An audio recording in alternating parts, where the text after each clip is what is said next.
നമസ്കാരം. Dry day മാറ്റുന്നതിനെക്കുറിച്ചും ബാറിൻ്റെ സമയപരിധി വർദ്ധിപ്പിക്കുന്നതിനെക്കുറിച്ചും ചർച്ചകൾ നടന്നിട്ടുണ്ട് എന്നും മന്ത്രിമാരുടെ പ്രസ്താവനകളൊക്കെ പച്ചക്കള്ളമാണെന്നും വി.ഡി. സതീശൻ പ്രതിപക്ഷ നേതാവ് ആരോപിച്ചിരുന്നല്ലോ. മുഖ്യമന്ത്രിയോ മന്ത്രിമാരോ അറിയാതെ മദ്യനയത്തിൻ്റെ യോഗം വിളിക്കുന്ന ഉദ്യോഗസ്ഥർ ഭരിക്കുന്ന നാടാണിത്. കേരളത്തിൽ പുതിയ വാദങ്ങൾ അതിനോടൊപ്പം തന്നെ ചേർന്നെത്തുന്നു. ഒരു നയം സ്വീകരിക്കുക എന്നുള്ള ഭരണം നടത്തുന്ന സർക്കാരാണോ, ആ നയം നടപ്പാക്കുകയാണ് ഉദ്യോഗസ്ഥൻ്റെ ജോലി എന്ന് പറഞ്ഞാൽ. പക്ഷേ എന്നാൽ മദ്യനയത്തിൽ ഇതെല്ലാം താളം തെറ്റുകയാണ്. കേരളത്തിൽ നയിക്കാൻ ആളില്ല എന്നതിന് തെളിവാവുകയാണ് മദ്യനയത്തിലെ ഉദ്യോഗസ്ഥ തല ചർച്ച എന്ന് പറയുന്നത്. മദ്യനയത്തിൽ ടൂറിസം വകുപ്പ് വിളിച്ചു ചേർത്ത യോഗം മന്ത്രിതലത്തിൽ അല്ല എന്നുള്ള വിശദീകരണം അടക്കം വരുന്നുണ്ട്. ചീഫ് സെക്രട്ടറിക്ക് റിപ്പോർട്ട് നൽകുവാനുള്ള അഭിപ്രായ സ്വരൂപണ അത്തരത്തിലുള്ളൊരു യോഗമാണ് അവിടെ നടന്നത് എന്നും മദ്യനയത്തിൽ ടൂറിസം മേഖലയിൽ അഭിപ്രായത്തിലാണ് യോഗം ചേർന്നതുമൊക്കെ ടൂറിസം വകുപ്പിൻ്റെ വിശദീകരണം വരുന്നുണ്ട്. ഇവിടെ ബാർക്കോഴ കേസിൽ എക്സൈസ് ടൂറിസം മന്ത്രിമാർ പറയുന്നത് പച്ചക്കള്ളമാണ് എന്നും മദ്യനയവുമായി ബന്ധപ്പെട്ടിട്ട് യോഗം വിളിച്ചതിന് തെളിവുണ്ടോ എന്നൊക്കെ പ്രതിപക്ഷ നേതാവ് വി.ഡി. സതീശൻ ആരോപണങ്ങൾ ഇനി ഉന്നയിച്ചുകൊണ്ടിരിക്കുമ്പോഴും മെയ് 21-ന് മദ്യനയത്തിൽ ടൂറിസം വകുപ്പ് സൂം മീറ്റിംഗ് നടത്തിയിട്ടുണ്ട് എന്നും അതിൽ ബാർ ഉടമകളും പങ്കെടുത്തതായും മീറ്റിംഗിൻ്റെ ലിങ്ക് തൻ്റെ പക്കലുണ്ടെന്നുമൊക്കെയാണ് പ്രതിപക്ഷ നേതാവായിട്ടുള്ള വി.ഡി. സതീശൻ ആരോപണം ഉന്നയിപ്പിക്കുമ്പോൾ അതിനോടൊപ്പം പറയുന്നത്. ഇതിന് പിന്നാലെയാണ് വിശദീകരണമായിട്ട് ഇപ്പോൾ ടൂറിസം വകുപ്പ് തന്നെ രംഗത്ത് വരുന്നത്. ഡ്രൈ ഡേ ഒഴിവാക്കുന്നതിനെക്കുറിച്ചും സമയപരിധി നീട്ടുന്നതിനെക്കുറിച്ചും മെയ് 21-ലെ യോഗത്തിൽ ചർച്ചയുണ്ടായി. അതിനെ തുടർന്ന് തന്നെയാണ് ബാർ ഉടമകൾ പണപ്പിരിവിനുള്ള നിർദ്ദേശം നൽകുകയും ഒപ്പം തന്നെ ഇക്കാര്യം ഇടുക്കി ജില്ലാ പ്രസിഡന്റിലൂടെ അത് പുറത്തു വരികയും ചെയ്തത് എന്ന് തന്നെയാണ് പറയപ്പെടുന്നത്. ഇത് പറയുമ്പോഴും പ്രതിപക്ഷ നേതാവിൻ്റെ ആരോപണത്തിൽ കഴമ്പുണ്ട് എന്ന് തോന്നുന്ന തരത്തിലാണ് വാദങ്ങൾ പോകുന്നത്. നയരൂപീകരണം രാഷ്ട്രീയ നേതൃത്വത്തിൻ്റെ ഇടപെടലിൻ്റെ ഭാഗമാണ്. എന്നാൽ അവർ അറിയാതെ ചീഫ് സെക്രട്ടറി നയത്തിന് രൂപം നൽകാൻ മുന്നിട്ടിറങ്ങിയെന്ന് വേണം ഇതിലൂടെ പുതിയ വിശദീകരണം ചർച്ചയാക്കുന്നത് എന്നുള്ളതാണ്. ടൂറിസം മന്ത്രി അറിഞ്ഞുകൊണ്ടല്ല യോഗം വിളിച്ചു ചേർത്തത്. സാധാരണ രീതിയിൽ എല്ലാ വർഷവും മദ്യനയവുമായിട്ട് ബന്ധപ്പെട്ടിട്ട് അത് എല്ലാ വകുപ്പുകളിലും ഇത്തരത്തിലൊരു യോഗം നടക്കാറുണ്ട്. അത് സാധാരണ ഒരു നടപടിക്രമമെന്നാണ് ടൂറിസം വകുപ്പ് അതിനെ വിശദീകരണം നൽകുന്നത്. എന്നാൽ മുമ്പൊന്നും ഇത്തരം യോഗങ്ങൾ വിളിച്ചതിന് തെളിവുകളില്ല എന്നുള്ളതാണ്. സാധാരണ മദ്യനയത്തിലെ യോഗങ്ങൾ എക്സൈസ് വകുപ്പാണ് വിളിക്കാറുള്ളത്. അതീവ ദുരൂഹമായിട്ടുള്ള പലതും കേരളത്തിൽ നടക്കുന്നതിന് തെളിവാണ് ഇതെല്ലാം എന്ന് പറയേണ്ടി വരില്ലേ. സാധാരണ ഇടത് ഭരണം എത്തുമ്പോൾ നയങ്ങളെല്ലാം രാഷ്ട്രീയ തീരുമാനങ്ങളാകുകയാണ് പലപ്പോഴും പതിവ് എന്നുള്ളതാണ്. ഇതാണ് ഇവിടെ തെറ്റുന്നത്. ബാർക്കോഴയിൽ ആരോപണം ശക്തമാകുമ്പോഴാണ് ഇതെല്ലാം ടൂറിസം വകുപ്പിൻ്റെ വിശദീകരണം മാത്രമാണ് എന്നതടക്കമുള്ള കാര്യങ്ങൾ മുന്നോട്ട് വരുന്നത്. ഇതിപ്പോൾ പല മാധ്യമങ്ങളും റിപ്പോർട്ട് ചെയ്യുന്നുണ്ട്.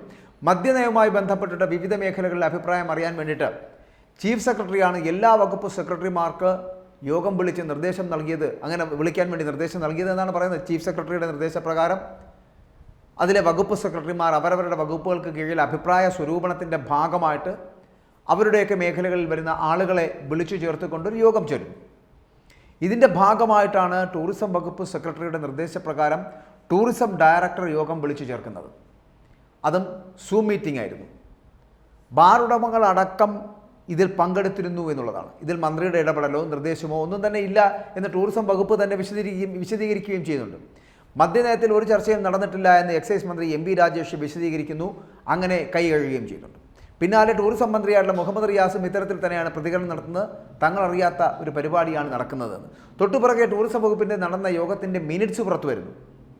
ഇതാണ് സർക്കാരിന് ഇപ്പോൾ തിരിച്ചടിയായിട്ട് മാറുന്നത്. ഇതിന് പിന്നാലെയാണ് മന്ത്രിമാർ അറിയാതെയാണ് നയരൂപീകരണ യോഗം നടത്തിയത് എന്നുള്ള വാദം ടൂറിസം വകുപ്പ് ചർച്ചയാക്കുന്നത്.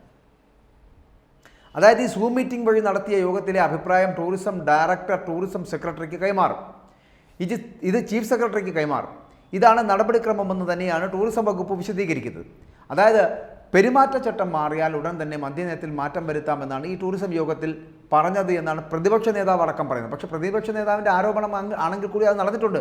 അഴിമതി ആരോപണത്തെക്കുറിച്ചല്ല, വാർത്ത പുറത്തായത് എങ്ങനെയെന്ന കാര്യത്തിലാണ് ക്രൈംബ്രാഞ്ച് ഇപ്പോൾ അന്വേഷണം നടത്തുന്നത് എന്നുള്ളതാണ്. അല്ലാതെ അഴിമതിയെക്കുറിച്ചല്ല.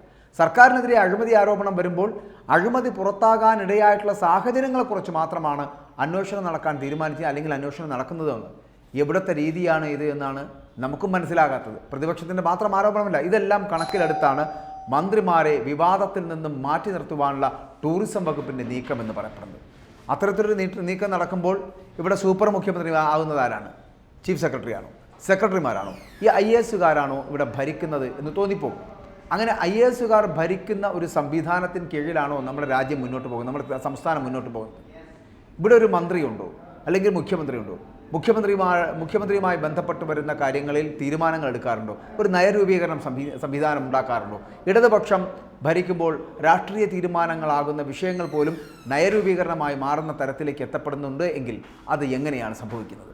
ഇങ്ങനെ ഒരു തരത്തിൽ അല്ലെങ്കിൽ മറ്റൊരു തരത്തിൽ തിരിച്ചടികളോടെ ഒരു ഘോഷയാത്രയായി മാറുകയാണ് ഇപ്പോൾ ഇടതുപക്ഷ സർക്കാരിനെ ഏറ്റുകൊണ്ടിരിക്കുന്നത്. ഇവിടെ ഇടതുപക്ഷ സർക്കാർ മുന്നോട്ട് വെക്കുന്ന വാദങ്ങളെല്ലാം പൊളിഞ്ഞു പോകുന്നു എന്നുള്ളതാണ്. മന്ത്രിമാരറിയാതെ, മുഖ്യമന്ത്രി അറിയാതെയൊക്കെ എന്ത് നടക്കുമെന്നുള്ളൊരു തരത്തിലേക്കൊരു സംസ്ഥാനത്തിൻ്റെ ഭരണം IAS ലോബികളുടെ കൈകളിലേക്ക് പോവുക എന്ന് പറഞ്ഞാൽ അതിനർത്ഥം എന്താണ്? മുഖ്യമന്ത്രി 19 ദിവസം ഇവിടെ ഇല്ലാതിരുന്ന സമയം ഇവിടെ ഭരിക്കാൻ വേണ്ടി ആരെ ഏർപ്പെടുത്തിയിട്ടാണ് പോയത്? ഏതെങ്കിലും മന്ത്രിമാർക്ക് കൈമാറിയായിരുന്നു? ചുമതല കൈമാറിയിരുന്നു? ഇല്ല.